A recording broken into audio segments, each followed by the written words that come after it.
सिंधुदुर्ग जिल्ह्याच्या कुडाळ तालुक्यातील पाट पंचक्रोशी आणि पणदूर तिठा येथील शाळेनंतर बेलापूर विधानसभा क्षेत्राचे शिवसेना जिल्हाप्रमुख किशोर पाटकर यांच्या वतीने कुडाळ तालुक्यातील शिवाजी विद्यालय हिरलोक आणि श्री वासुदेव सरस्वती विद्यालय माणगाव येथील दूरवरून पायपीट करत शाळेत येणाऱ्या विद्यार्थ्यांना 200 सायकलीचे वाटप करण्यात आले।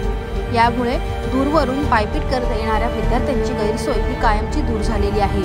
दरम्यान 80% समाजकारण आणि 20% राजकारण हीच स्वर्गीय शिवसेना प्रमुख वंदनीय बाळासाहेब ठाकरे आणि धर्मवीर आनंद दिघे यांची शिकवण आहे आणि याच पार्श्वभूमीवर किशोर पाटकर यांनी सिंधुदुर्ग जिल्ह्यातील दुर्गम भागातील शाळा आणि दुर्गम भागातून शाळेत येणाऱ्या विद्यार्थ्यांसाठी मोफत सायकल वितरण करण्याचा संकल्प हाती घेतला आहे। आवाज टुडेसाठी पंकज बेनवंशीसह पुरुषोत्तम कनोजिया, सिंधुदुर्ग।